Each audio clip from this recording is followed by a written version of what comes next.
Welcome to the second video of how to draw your dragon.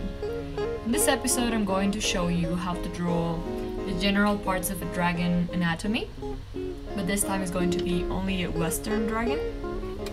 I'm going to show you what we're going to see in the rest of the videos in a very generic outlook. Here I have a sketch I made of a normal Western dragon. It's a simple design that has 4 legs and 2 pairs of wings, but you can also add many more pairs of wings and spikes and things. So, to begin with, we'll start just looking at the head. Here I use Photoshop and I have a normal round brush. So, of course, we'll start learning the skeleton and why it looks the way it does and everything else. But for this video I'm just going to show you like the general kind of look on a dragon.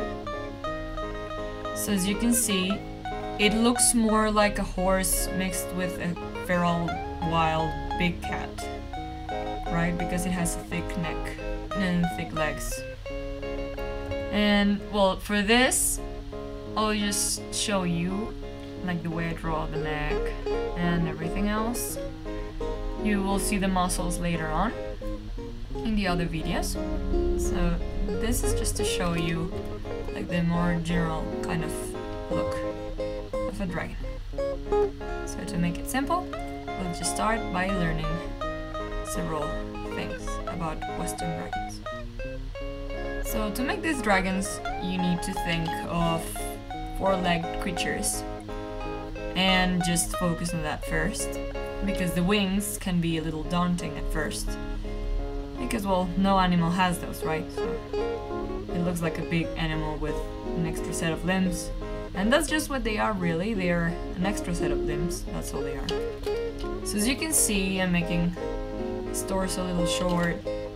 And I'm leaving the wings out on purpose right now. So we'll see. Don't worry about not knowing what to do or how to draw it. You can just copy this and it will be fine. We're learning together.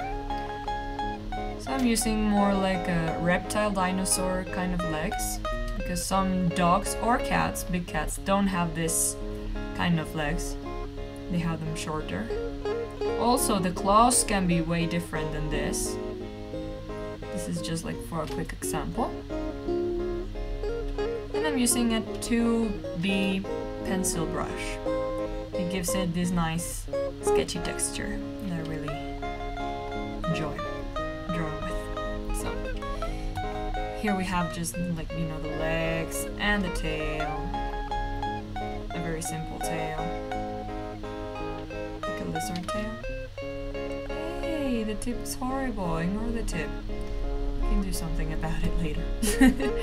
And so we now go to the wings. This is the daunting part. As you can see, our little dragon has 4 limbs, a tail, and a head, which is like a dinosaur, a leopard, or a wolf, or anything you want. So you can grab any of those animals and use them as inspiration. That would be great.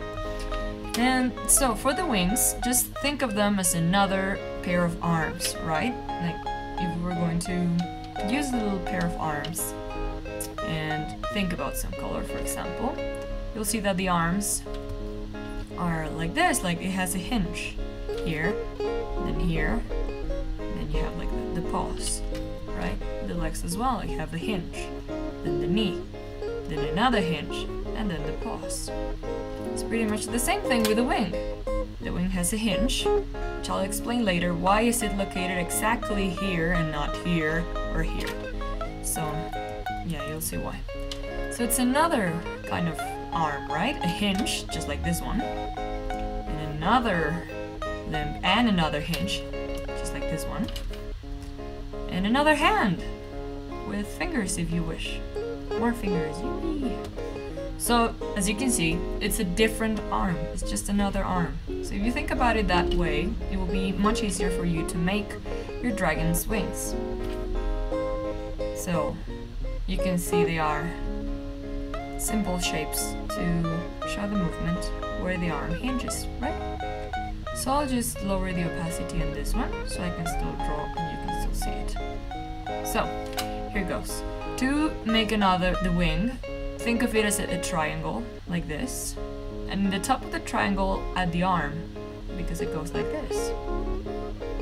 It goes on the...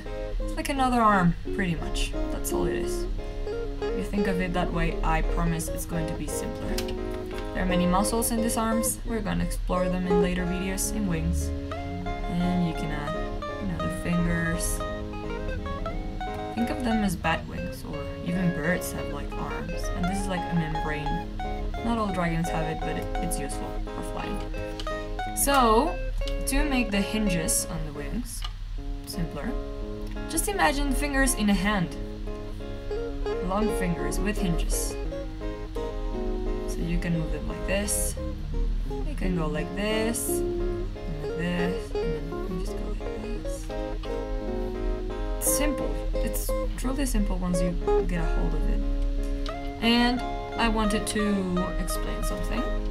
In most dragons you will see the wing structure ends in the tail, or starts, depends how you see it. It starts here and runs all over the back, and it ends here. Why? Because that provides them with extra stability. And you can have like the wind membranes like this, you know, united. It's quite incredible. I really like winds. In many other dragons, you'll see different kind of wings. Like, have you seen Spyro?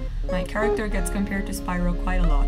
And I noticed that Spyro has wings that look like this.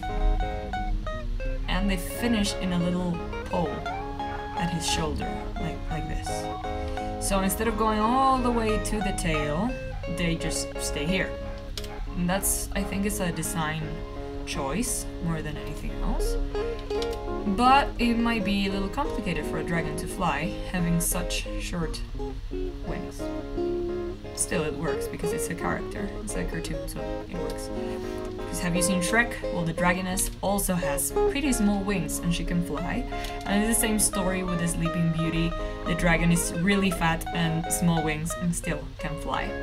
So don't worry too much about that. But if you want to make a plausible, physically and anatomically correct dragon, we are going to learn anatomy. So you stop being scared of anatomy and start drawing it, because it will help you a lot. And you have a friendly dragon, you can add spikes to it, and claws, and I don't know, tail spikes, whatnot. Do whatever you want to your dragon, it's yours. So yeah, this is like the basic geometry, the anatomy and geometry of a Western dragon. Just a general look, because we are going to go more in depth with the rest. But for now, I'll just give you like a really quick overview sketch, right? So this is a head, and the neck is like a tube. It connects to the chest. You can draw it as an oval. And you know, the spine just keeps going onto the tail. And then you'll add the pelvis. And then you have the legs and such. This is a very simplified drawing. It's not completely anatomically accurate, but it works. And it's just to show you like the overview of our baby little dragon. This is how it would look without all the sketchy colors. Yay! So that's it for now, guys. I hope you enjoyed the second video. Subscribe and leave comments if you want.